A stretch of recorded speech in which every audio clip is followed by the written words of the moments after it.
It's time for another episode of MoState Update, the official podcast of Missouri State Athletics. Now, here's your host, the new voice of the Bears, Corey Riggs. Hello, Bears fans. Welcome back to another installment of MoState Update, our special edition from the Omni Hotel in Frisco, Texas, as Missouri State prepares to take on Arkansas State in the inaugural Xbox Bowl in the Bears' first ever FBS Bowl game. Corey Riggs, thrilled to be back here with you.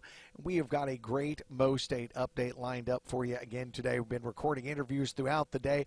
Thrilled to share them with you. First, we're going to talk to the Director of Football Operations at Missouri State, Max Franey. And Max and I have been talking about having him on the podcast, having him on the Coach's Show for the better part of the last 3 years, and this week is special. It's bowl week, so we're going to have a special guy on the show, the man that gets everything done behind the scenes. My friend Max is going to join us first up, and then we're going to talk to Sterling Smithson, one of the stalwarts on the Bears defensive line, about all the activities that the team has been participating in since arriving in Frisco on Sunday afternoon and evening. So we'll look forward to talking to Sterling. We're also back where this season started, here in Frisco, Texas, because this also happens to be the home base of Conference USA, the Bears' new home for most of their sports. And Josh Yonis, who is the assistant commissioner over at Conference USA, is going to leave the league office, come over here and spend 10 or 15 minutes with us, breaking down how he thinks Missouri State did in their first year in Conference USA play, as well as talk about the 6 other bowl games that Conference USA member institutions are taking part in. So it's going to be great. Max, Sterling, and Josh Yonis all being on the show for you in this one. On top of that, it's been a pretty unique day. I wish I'd had the cameras on earlier today. Ran into Patrick Ransdell in the lobby, ran into Bobby Petrino in the lobby, started talking to those guys. We all got to meet Jerry Rice, the GOAT, the greatest ever to do it. San Francisco 49ers legendary wide receiver who's here in Dallas Cowboys country.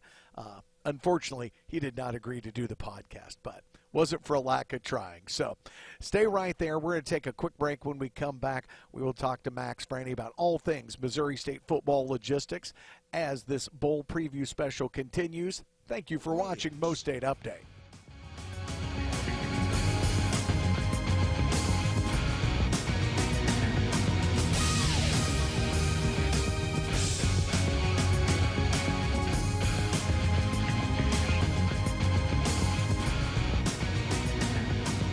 Welcome back inside the Omni Hotel, everybody, here in Frisco, Texas, as we continue our Xbox Bowl preview edition of MoState Update, the official podcast of Missouri State Athletics. And we have been talking about having this man on the show for a season or two now. We finally made it happen, even though it may practically be on the final week of the football season. It took us to get December football to get the Director of Football Operations, Max Franey, on the show. Max, how are you doing, man? Doing great, as always. Well, I say you've always got a smile on your face, and that makes you very different from most people that work in intercollegiate athletics. But we've talked about having you on because I think you've got one of the most fascinating jobs there is. This is a world anymore where people want to be the one that's out in front, sure, the one that gets the credit, the one that's on the microphone or in front of the camera talking. There's a lot of people like that in this world. There's not a lot of people who are motivated to be the guy, the behind-the-scenes people that really make everything happen. When did you think this was a career path for you, or how did you get involved in kind of helping to run a team? Well, most of that probably comes from me being an O-lineman at heart, but sure, O-linemen are behind-the-scenes guys, that's too. Right. This probably all started, I don't know, maybe 2022, just being a student at Missouri State, not really knowing what the future was. Was actually walking through Hammond Student Center and bumped into the beach volleyball coach at the time and just got into a conversation. She was like, "What do you do here?" And one thing led to another, started helping her with her travel and that stuff. And, football is my love. My brother at the time coached at Tulsa, so I went there in the summer of 22, I think. Now, was that right after you graduated? So I graduated. No, I was still an undergrad. Okay. So summer of 22, I went to Tulsa, and I interned for their DFO for the summer. And I was like, yeah, this is what I want to do, because I thought I wanted to be in sports, and that would always be probably more so on the business side. But I always loved being with the players and the coaches, and once I figured out this role existed, I never kind of looked back. So what did you learn? What was the biggest thing that you learned from the DFO in Tulsa? Kind of how much work did he give you to kind of get your feet in the pool a little bit and figure out what the job meant? I mean, at first it was kind of just, learning by fire. Just showed up first day at 5:30 and for workouts, and kind of went running from there. It was all about for him. He told me this the other day when I was on the phone with him, because he's been to a couple bowl games, and I called him for advice, and he said, the job's not done till you get home, and it's all about results, and it's my responsibility that the team gets here and everything's successful and smooth. Because for me, I told Coach Beard this before.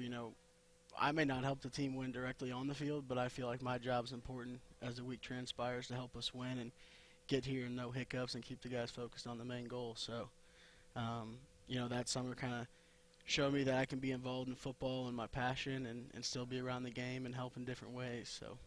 Now, for people that don't know, you mentioned the fact that you played ball. You were an offensive lineman. Where'd you go to high school? Where'd you play football? So I grew up in St. Louis. I went to Vianney High School. The Golden Griffins. That's right. Graduated 2019, came down to Springfield, and became a Bear. They had at least one good quarterback come out of Vianney, I Trent think. Green, yeah. So he was pretty one. good. Kansas City fans remember that Vianney quarterback pretty well. That was a good one. I can't forget about everybody's going to joke with me, but my buddy Kyron Williams. So we played together. One good running back, one good quarterback. So, dude, I say, hey, I've got Kyron on my fantasy team. Yeah. I'm all about it. I say, give me a good St. Louis running back any day of the week. There's been a lot of them that have come out of that area over the years. So you work with the team at Tulsa. How did you get involved then with Coach Beard back here after your first foray was in beach volleyball? I don't know that I realized you were working with beach volleyball before you got into the football office. So I came here as a normal student. So 22, 23, when I got back from Tulsa, I became the GA for the beach volleyball team for Ashley. And she kind of basically, I told her what my goals were. She basically just kind of was like, okay, you're doing all the travel and everything like that. So I graduated with my master's in 23, and then from there, I mean, for months I was trying to get into football. With a guy who didn't play football in college and didn't have any connection, it's hard to get in. Yep. And my way in was my brother at the time was the O-line coach at Gardner-Webb in North Carolina, and he called me and was like, you want in? And he said, come out here and do equipment. And I was like, I'm not doing equipment. That is not what I want to do. I'm not going to tell Josiah you said that. And he was like, well, if you want to be in football, this is what you're going to do. So I moved out there. I lived with him. I did equipment for 6 months in the fall of 23. Trey Lane was the head coach. Trey Lane left. Funny enough, he's at Tulsa now, but he left and went to ETSU. And I stayed at Gardner-Webb. And Chris Reiser came. And on his first day, I was really the only person that was left from the old staff. So I talked to Coach Reiser, and I said, I want to be a DFO. He was coming from Tiffin, a D2. He didn't really have a DFO or anybody in that round, so he's like, let's give it a go, see what happens. Kind of never looked back from there. I kind of ran DFO, did on-campus recruiting, still did all the equipment, did that for 6 months. So about 3 different jobs for 6 months? Yep, and so January 24 to June 24, I was doing that, and then this opened, and at the time, right away, I was kind of like, I don't know that I want to go back, and I was sitting in the Charlotte airport about to go on vacation, called my brother, and I was like, what do you think? He's like, what do you mean? Why are you not applying? So I sent my resume to Dalton, called Casey, and I said, what are we doing? And a couple of days later, I was on the phone with Coach Beard and headed back to Springfield. So it's got to be a really unique relationship, Max, between an operations guy, a DFO, and a football coach. How would you describe your and Beard's relationship this season? Man, I feel like, last year I was still learning a lot because it was my first fall as a DFO. And I feel like this year I kind of really stepped into my realm of not taking control, but kind of being able to make decisions, and he trusts me and have my back. So I feel like this year was a lot of This was the payoff. I don't want to say like I felt like a son, but I felt like, Coach Beard always had my back, and I always have his back, and he kind of gave me that freedom to run with things and do things I felt was right for the team, and make decisions on his behalf, and he just had full trust in me. So went in every day and tried to do the best I can to help him and help the staff and the players, and like he always says, it's the players first, and just try to make decisions that were going to benefit them first. And we were very close, and he's got a lot of trust in me, and I'm just grateful he gave me this opportunity. Well, and it doesn't matter if you're working football, if you're working radio, or if you're working at a bank. The ability to have a boss that has complete trust in you to represent them out in public, to make decisions that affect the rest of those, let's say, employees, in air quotes, 100%. other coaches, the players, that's got to be a huge boost of confidence. But with all that being said, other people that are on these trips, when we make these football trips across the country, always say the same thing. They say Max never seems nervous. He never seems worried about anything. Buses can be breaking down. They cannot have air conditioning. Hotels cannot have enough rooms or not have doors that unlock. And you seem just – have you always naturally just been a pretty laid-back guy, or is this just a really good fake-out that you do and you're actually going nuts and I just don't know it? Sometimes I'm going nuts, I won't lie. Last week there were some days I was like, man, what are we doing? Like, this is complete chaos.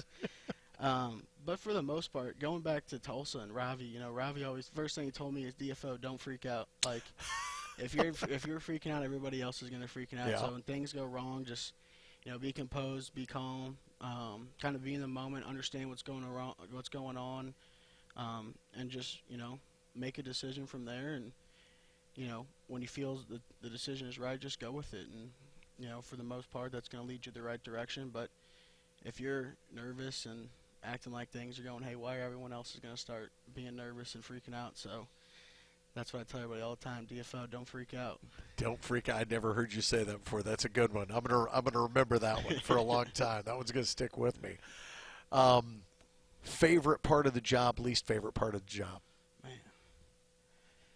I mean, favorite part, how can you not say this, right? I mean, growing up, bowl games, it doesn't get better than this. It's my favorite part of the job right now. Absolutely. Honestly, just being around the guys. I gave up football after high school, so being able to be around the guys and help them chase their dreams, and just kind of be in their support and help them any way I can. I mean, football is the greatest sport ever made, so I get to live a dream every day. What's there to complain about? Well, I mean, I would think, is it booking the travel? Is it booking the food? Is it the last minute stuff? I mean, there's got to be something. I mean, I know it is what it is.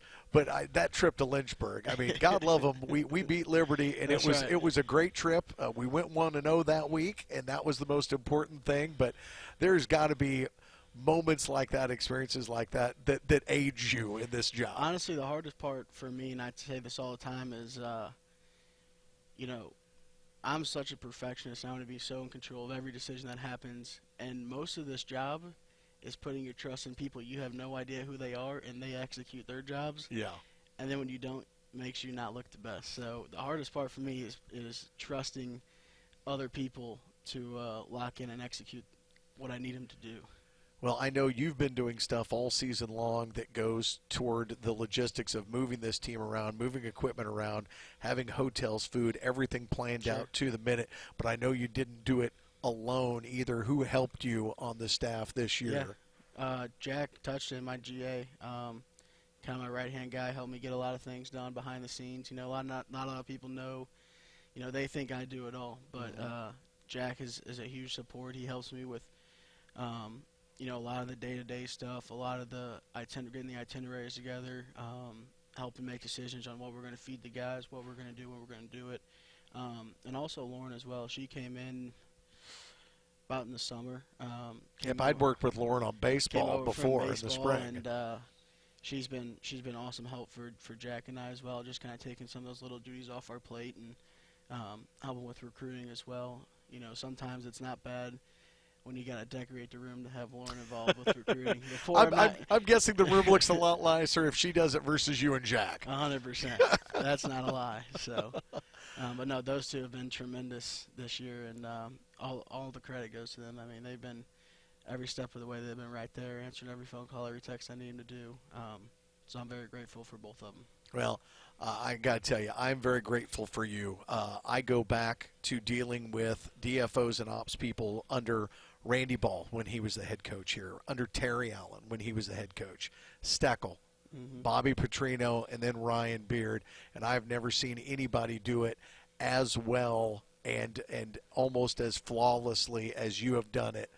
In your time here. It is a privilege to get to work with you, and so much fun to watch you excel in your role and do what you do, kind of as the man behind the man when it comes to Missouri State football, man. Max, thank you, sir. Thank you. Good luck on Thursday against the Red Wolves, Absolutely. and let's go get a bowl win. That's right. Go Bears. Go Bears. That's my man, Max. We're going to talk more Missouri State football after the break. This is the MoState Update.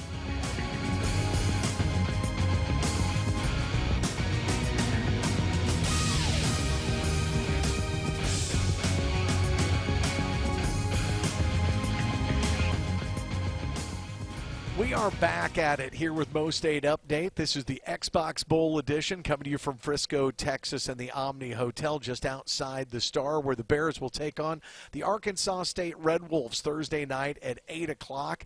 And if you haven't already loaded up the truck and headed down I-44, blown past Tulsa, and made it down into Texas yet, what are you waiting for? Just go ahead, take a couple of days off work. It's the holidays. Nobody will care. Come on down and cheer on the Bears. Cheer on this guy. He is one of the Bears' starting defensive tackles. Sterling Smithson joins us on the show now, man. This is a wild week. They have had some really unique experiences planned for you guys, and I want to talk to you about two of them that have happened so far, because the folks that put on this Xbox Bowl seem to think it's really important that you guys, the Bears and the Red Wolves, kind of get to know one another before you play on Thursday night. So you guys played Family Feud last night. How did that go? It was definitely interesting.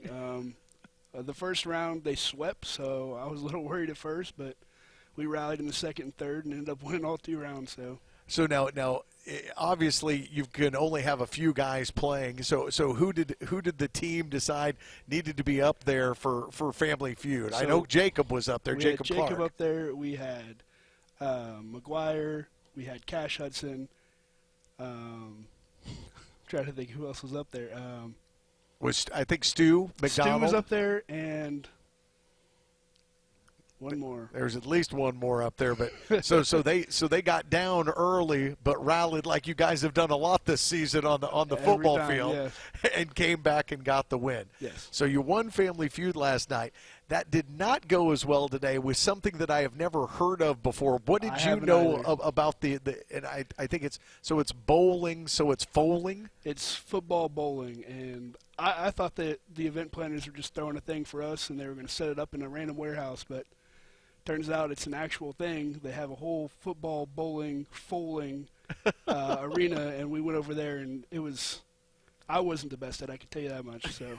Well, I kind of figured maybe the defensive linemen are at a disadvantage. Yeah, I figured the kickers, the quarterbacks, those guys maybe a little bit better. But I understand Arkansas State won both of those. But the place you were describing basically just a big warehouse with like these bowling lanes up and down the way. Yeah, it's basically like 2 sides. Each side had bowling pins set up. And each team got a football, and you were trying to knock over the other team's pins. Yeah, but some people decided not to participate. There's guys standing in the background. Some quarterbacks, need to keep their arm ready for Thursday. They couldn't. We probably might have won one. Yeah. Maybe if QB1 over there decided to play in that one. Exactly. I get why he didn't. So those things have been crazy. Back up to the first night, you guys get here, you go to dinner, you get to see the trophy, which is pretty cool. It's definitely the coolest trophy I've seen. So. I think it's way cooler than maybe Pop-Tarts. I don't need a Pop-Tart, but an Xbox is pretty crazy. What did you guys think about the folks from Xbox coming here and handing out Xboxes? I think it's really special, and I'm glad they did something for everybody on the team. I also think it's really cool that they do a offensive and a defensive MVP trophy. Yeah. So that'll be cool to see who gets those. Something to set your sights on if you can Exactly. get back there. Now, their quarterback is a big, strong-armed quarterback, kind of like yours, a 3,000-yard passer. As you guys have been getting prepared this week to take on A-State, what's the defense been looking at? What are you guys kind of locked in on what Arkansas State does well? Well, they run really well tempo, and our whole game plan is to stop the run, force them to throw it, and leave it up to our DBs to cover them. This is a team in Arkansas State, and I haven't talked about this yet, but they were supposed to have an all-conference running back at the start of the season, and he ended up blowing his knee, I think, in September. So then it kind of became running back by committee, and, I mean, it's football. Everybody has to deal with injuries. How do you feel like your team is right now coming into this bowl game health-wise? Everybody's got to be exhausted. This is the longest any Missouri State football team has really ever played. There's only been 3 other Missouri State football games ever played in the month of December, and a couple of them were FCS playoff games back in '89 and '90. But at least on your side of the ball, defense, how's the health of the guys coming into this one? To be honest, I think we look a lot better than we did against LA Tech. So I for one, definitely feel better than I was that game. So I think it'll be good going forward. Just at that point in time, the grind of the season and kind of – Yeah, we had a little break, and I think that helped a lot of the players get ready to go. Well, that's a good thing. That's a good thing. So what has the conversation been like for you guys after you got here to the Omni as far as excitement level about playing in this facility? Is there a lot of Cowboys fans on the team? I don't think there's that many Cowboy fans, but I can tell you that everybody's really excited to play. Everybody's really pumped. You know, I haven't seen the team this ready to play since our last game, so. No, that's a good thing. It's an opportunity to play somebody in Arkansas State that Missouri State's only met 4. This will be the 5th meeting. They're 3-1 all time. A-State's won 3 games. Missouri State's won 1. But this is going to be, after you're gone probably, kind of a regional rivalry because in 2027 and 2028, the Bears are going to host A-State in 27 and go to Jonesboro in 28. So this bowl game that a lot of people are calling Armageddon is going to kind of jumpstart that regional rivalry between Conference USA and the Sun Belt. So it should be a lot of fun. Now, I know you had a lot of teammates that walked last week in graduation. Where are you at in your college plans? Are you just about to the end of the road? So I'm just about done. I got 1 more semester. I got to finish 2 more classes so that I can double major in social and psychology. Now, was that the plan, or did you just kind of look up one day and go, man, I've got a lot of classes here from playing football this long? Well, I was looking at my degree audit and saw I had a lot of credits towards sociology, and we just went ahead and decided that I was going to do 1 more semester and double major. Well, what's the end goal for you, Sterling? I would say if you've got the double major in psychology and sociology, what are you hoping to do after football? I think a career in sports psychology would be really cool. So I'm going to definitely look into that after I'm done playing myself. So. All right, then. So that's going to lead me to a question. Then, if you're thinking about dabbling in sports psychology, who is the most well-adjusted guy you know on the team? Like Probably the most balanced? Jacob Clark. Jacob Clark? Yeah. So that leads me to, who is the most almost dangerously imbalanced person on the team? Probably Tim Brantley. He's a character. Tim that's for sure. Brantley? Oh, yeah. He's a character. So this game for Tim is kind of a homecoming. He grew up played at Allen, Texas, not far away from here. Yeah. So he is a freak. I commented on it. I think, were we at Kennesaw State? I'm trying to remember where, and you would probably remember this as well as I do. He made a play and kipped up after a play, and I couldn't believe it. His little back kick-up thing. Yeah, he's definitely athletic, that's for sure. I was like, guys that big aren't supposed to move like that, I say Sterling. the same thing every day at practice. I couldn't get over it. I was blown away. I was impressed by it. So looking back now, you're here. We're just a couple of days away from the Bears' first ever bowl game. When you look back on this season, do you have a favorite game? Whether it's the first FBS win at Marshall or on the road at Liberty, is there one of these games for you that stands out this year? I would definitely say the road win against Liberty. I think that was a huge game. Obviously, it got us to 6 wins. You know, the team, I've never seen more excitement in the locker room after that game. No, that one definitely was. I say, getting the first FBS win as an FBS team at Marshall, I think, is one that will stick with me for a while. but the Liberty win, and just going there, and not to make it about like haves and have-nots, but you go there and you see the facilities and everything that school has, and you look back and know what you're coming from in Southwest Missouri, and you go, all right, it feels a little different to get one over on these guys, because I don't know that we were necessarily the favorite in that game. No, we definitely were not, and they have amazing facilities, really nice. Oh, no, it was definitely nice to see what we could have someday. Everything out there was first class except for the hotel. I would agree with that. The hotel was not that great. It was not. I had Max on before we did the interview with you, and Max and I were talking about that trip, and that one may have aged Max a couple of years. I'm sure a lot of things age Max, especially through the season. Because I remember vividly, Shamari Lawrence and Ramon Green, the Bears' 2 running backs, had the room next to mine, and I think they sat outside the room for an hour waiting for somebody to come open the door. Not like they couldn't even get in their room to put their stuff down. The best part was that my key ended up being one that worked, and it worked for every door on the floor. So you had the universal key. I guess, yeah, they just gave me a universal key. I had no idea. Well, I tell you what, we're getting to the end of the line here. What makes a successful bowl game appearance for the Bears on Thursday night, do you think? Do you have to win? What are you hoping happens on Thursday night? I mean, I would love to win. I think that would be huge for the program, and nobody likes to lose. So obviously we want to go out there and show them what we got and win the game. Well, it's a great opportunity. Most people, the season ends, you had a 50-50 chance at a win or a loss. The regular season ended with the loss. It doesn't have to be that way here with the Xbox Bowl. You get a chance to make it right and end the season on a high note, man. Sterling, it's fun to watch you play, man. I appreciate you.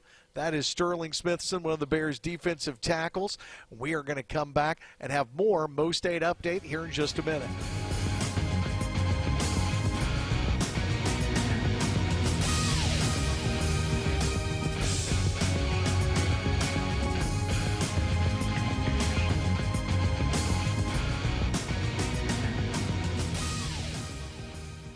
Welcome back to our Xbox Bowl preview and special edition of MoState Update, the official podcast of Missouri State Athletics. Thrilled because we are in Frisco. That means we're close to the home base of Conference USA. We get to chop things up with Assistant Commissioner Josh Yonis. Josh, I appreciate you coming on the podcast again with me. What is Bowl Week like in the league office versus us, or we're just worried about one bowl? You guys have got 7 you're tracking right now. Yeah, it's been kind of a zoo keeping up with all of them. We did our bowl preview episode yesterday on our podcast, and miraculously only came in just under an hour talking about 7 bowl games. We had to make it quick. So, but it's been good, and we got 4 games in 4 consecutive days to start off our slate here. So there's a lot going on, but it's been super fun. We're obviously very excited for all of our teams to get an opportunity to close their season out with a win. We get a handful of opportunities against the Sun Belt, one against the American, one against the MAC. So one last chance for us to really kind of prove ourselves, especially when you look at just kind of the landscape of the G5 and kind of etch our way in those standings. As far as seeing 7 teams get in, obviously, I'm sure that's the goal, the dream. You'd love to have everybody bowl eligible, but 7, is that by league standards considered to be a good year? Yeah, absolutely. You look back, the last time we had 7 teams in was back in 2021, and that was back when we had 14 teams, so that was half the league. Now we're sitting at over half the league playing in a bowl game. Obviously we were super grateful that both Missouri State and Delaware got the chance to get into the field while they were transitioning. There's been 4 teams that have done that, and 3 of them have been in Conference USA. So we're obviously very lucky in that standpoint to get even more teams in. But yeah, at the beginning of the season, obviously we were hoping for a handful at least to get in. We have 7 guaranteed spots, so that was kind of our goal, was to fill those, and we did that. So I was curious kind of what the vibe may have been like in the conference office. So the Bears get to not 6 but 7 wins with 2 weeks left in the season. They obviously struggled those last 2 games. At that point in time, at 7 wins, was there a lot of conversation that you all felt confident that this was a team that was going to get a look, have an opportunity to play in the postseason, even though the technical transition rules stipulate that you're not supposed to? Yeah, obviously, yeah. When you look back to that point in the season, we felt pretty good about Missouri State, and we obviously had the conversation internally of, hey, if we end up in a situation where it's, you guys versus Delaware, the criteria that was going to go into that. So obviously Missouri State was sitting at a good spot there with the 7 wins already, but and then from there it was just kind of monitoring the other teams and hoping that obviously Auburn did us a favor there. Very much so. I have never rooted for Alabama so much in my entire life, man. I was literally in my living room going, "Roll Tide, let's go!" Oh, I think we all were. So, yeah, those conversations were definitely happening, and obviously the best case scenario played out that we were all hoping for. That we didn't have to have any of those conversations, and everyone got in. So. And everything gets kicked off tonight, right, with Jacksonville State being the first of the 7 to go. Yeah, absolutely. And what a perfect matchup for them. You get an in-state matchup against a former rival from their days in the Southland Conference, and I think they're just a couple hours apart. They'll meet in the middle there in Montgomery. So it's been awesome to see that kind of get rekindled. And, that was one when we were having conversations with Trey and kind of hearing about what was what were some of the movement in the bowl matchups. That was one that they really keyed in on early and wanted both these teams to get into that game because they know that there's going to be a lot of fans. There's storylines in that game. Yeah. And obviously both teams had incredible seasons. They were runners-up in their respective conferences. So, yeah, an incredible matchup, a great one to kick us off. And I think maybe just as important is trying to draw back the curtain just a little bit here, and hopefully you'll help me with that. I talked to Sean Johnson yesterday, who's the executive director of both this bowl and the bowl a week from now. So very interesting that the league office is in a town that now is hosting 2 bowl games. But how much say or communication is there between, say, the ESPN group, the bowl committees, and then the league office is trying to make sure that everybody gets kind of what they want here and make sure the right teams get in the right games and have the right opportunity? Yeah, so those conversations, obviously Trey from our office is heavily involved in those conversations, and then it's, between them, Sean and his counterparts at the other bowl games, and then our folks at ESPN, and, kind of them playing the middleman between the bowls and the conferences. Trey has to kind of put his salesman hat on, right, and point out, what these teams have to offer, both on the field with fans and just all that goes into a team coming to a bowl game, and then just hoping that we get kind of the optimal matchups. Obviously, you want teams to not have to travel far, be able to bring their fans, be in good destinations for the student athletes, because I think that's obviously one thing that gets a little lost in all this is really all this is for the student athletes, to give them an awesome experience at these bowl games, and I think they get the best even from 1 to 42. All the games provide such an awesome experience from the moment they step foot off the plane. They do some great hospitality, some great events with them, and I mean we're here in the Omni in Frisco. I mean you guys have it pretty good. So no, it's hard to argue that. Now they did walk off a bus, not off a plane. True. Here, so I did hear some grousing about that. But I said football players, we spoiled them this year with flying everywhere. But road down here, this facility is incredible. This sponsor, this bowl game is incredible. This is the first one of these. Missouri State gets to experience it. They're being treated like kings. All the players get Xboxes. I mean, I've got to imagine that this specific bowl game is going to be a hot commodity for the next couple of years. I know the bowl cycle is, 6 years? I would say there's going to be a lot of leagues that are hoping that they can get their teams in that because they've set the bar already so high this year, and we're only 2 days into bowl week. Right. Yeah, it's an awesome opportunity. This one was able to come together, and we were still able to get an opportunity with this extra game, obviously with what used to be the Bahamas Bowl, and very interested to see what the future holds for this game. I will say, going back to what you were saying about Sean Johnson with the Frisco Bowl, he's obviously been a great friend of the conference for a long time, both because we're here in the DFW Preview area, but we've had teams in the Frisco Bowl, and again, just building relationships with him over the years. So he runs an amazing ship. His staff is awesome. We actually, our graphic designer in our office used to work for the Frisco Bowl. Oh, wow. Yeah, so before he came over. So, there's a lot of, and he had another intern that interviewed for, one of our communications assistant positions. So there's a lot of kind of shared stuff even behind the scenes there with us and their staff. So we knew they were very deserving to help put this one on. So hoping that, they get some future opportunities too. Yeah, I hope so. The opportunities in this bowl season for Conference USA teams continues. We talked about Jacksonville State's game. Delaware are brothers in arms, if you will. His first-year teams in the Ventures Bowl taking on the Ragin' Cajuns. Then, of course, the Bears and the Red Wolves in the Xbox Bowl Thursday night. But then what a great battle, the Myrtle Beach Bowl.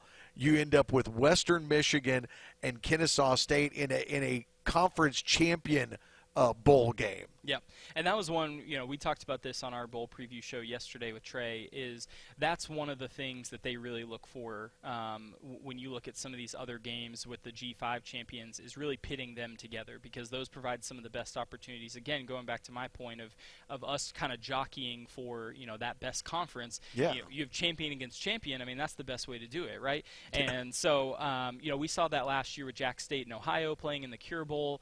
So that's become a huge thing. That's one of the first things that I think they look for is finding a good opportunity to put both of those teams in a game against each other. And I think those are going to be the matchups that continue to push. There's a lot of noise around the ancillary bowl games, right, that are not part of the CFP, and whether they still hold their meaning and all that. But, I mean, we've talked about so much of it here, just, the student-athlete experience, what they get out of it, the incredible staffs, and, again, there's so many good storylines and good matchups that get put on the field in some of these other games that I think are very underappreciated. So that's going to be a big one, and we're excited for what the Owls can do. Well, and it's exposure. It's an opportunity to put your brand, your face of your program out there. This will be the second time that Missouri State has been on ESPN2 this season. There have been years where there is no way the Bears would be on ESPN2 for any reason, let alone getting to do it twice in one season. Western Kentucky is in the New Orleans Bowl against Southern Miss. That one is on December 23rd. Oh, by the way, Kennesaw State and Western Michigan, they've got a 10 a.m. Central Time kickoff, but are on the mothership. They're on ESPN, so you'll take that. FIU and UTSA, the Roadrunners, in the First Responders Bowl. And then, of course, one that maybe some Missouri State fans will be watching. And I don't know if they'll be rooting for La Tech or if they'll be rooting for the Chanticleers. But they've got a new coach that we all know very well, and we wish Ryan the very best in his new post. But the Independence Bowl has the Bulldogs and the Chants in it. Yep, yeah, and that one, obviously makes the most sense for Louisiana Tech, being right up the road in Ruston. Just a shot down I-20 from Shreveport, so I know they'll be bringing plenty of fans for that game. Again, like you said, very excited for Coach Beard and new opportunity there at Coastal Carolina, and him getting his first taste there of some Chants football. So, yeah. Yeah, no, it's going to be an interesting one. I guarantee there's going to be a lot of people in Springfield watching along with that one as they have been watching this storyline develop. Missouri State gets here in a year where they're not supposed to. When you look now back at this season as you've gotten to bowl season, what do you think from a league standpoint? How do you think Missouri State did in their first year as a member of Conference USA? Yeah, I mean, I think it starts at, the fact that you're here, right? Yeah. You made it to a bowl game. I think that's something that a lot of people going back to, some of the preseason prognostications did not no think. Chance. Yeah, did not Gave think us that no we'd be chance. here. Yeah. And so I think even just making it to that mark. But you look at, again, going back to the impressive performance against SMU, the win at Marshall, something that a lot of CUSA schools know is very, very difficult to do. Very. And then going on the, 3 more road wins in conference play, a lot of other close conference games with WKU, with Kennesaw, with Liberty. So many great games, and the fact that they were in the mix in year one, even when, maybe there were still some pieces being put together, because I think the one thing that I hear about so much with these teams moving up is, they get here and the guys are so much bigger, the guys are so much faster, and so being able to play catch up right in year one and find out, okay, what do we need to do to kind of get up to speed from a talent, from a personnel standpoint, from a play calling standpoint? Do we need to make some changes to some schemes here? And obviously we'll see how that kind of develops with the coaching change too. But it was an incredible year. We were very impressed with what we saw. I think we knew Jacob Clark was going to be one of the stars in this league, and unfortunate that there were a few weeks where we didn't get to see him. But you even got another storyline of Deuce Bailey having some great spot starts in place of him. So no, we're super excited to see where Missouri State football continues to go under whoever that ends up being. And but yeah, no, we were very impressed for sure. Now we're looking forward to the inaugural Xbox Bowl, and we were looking forward even to next season under the Conference USA banner. I don't think anybody would have expected the season to go maybe outside of that locker room the way it did. And honestly, I don't think we could have asked for anything more. It was just a great first year of football, and we get to cap it off on Thursday night here at the Star. You and Judy going to make it over? I'll be here, yep. All right. Well, we look forward to seeing you then. Josh Yonis from Conference USA, Assistant Commissioner, joining us here on the MoState Update. We'll have more from Frisco here in just a minute.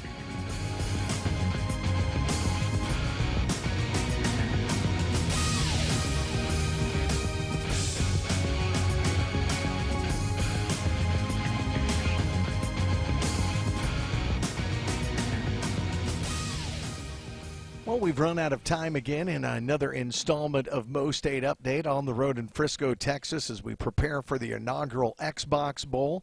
Another great group of guests. So thrilled to get to sit down and kind of brag on my guy, Max Franey. He is a hard-working guy that really makes the engine that has been Missouri State football go for the last couple of years. So thanks to Max for stopping by and giving us some of his time, as well as Sterling Smithson. The big men on the lines never get any love, and Sterling has been a special one for Missouri State, and we'll be cheering for him hard and loud on Thursday night, not Saturday. Got a tendency to want to play college football on Saturday, but it's Thursday night with the bowl game. And then a big thank you to Josh Yonis, the Assistant Commissioner, who is over football over at Conference USA, Missouri State's new home. Great that he would take the time to come over from the league office and take part in our show. They've got a great podcast as well, CUSA Insider. Check it out wherever you get your podcast. That's going to do it for this one. When we get this one posted on Wednesday, we will have a special installment of Inside the Den Xbox Bowl Edition. We will be live on the radio back home in Springfield on KWTO from 7 to 8 o'clock with a 1-hour coaches show that will feature interviews from the Bears captains, Jacob Clark and Kanye Young, as well as Director of Athletics Patrick Ransdell and interim head coach and offensive coordinator Nick Petrino. So look for that as we get ready for the Xbox Bowl on Thursday. But until then, I'm Corey Riggs saying, remember, there's no state like MoState. We thank you for taking part in this MoState Update.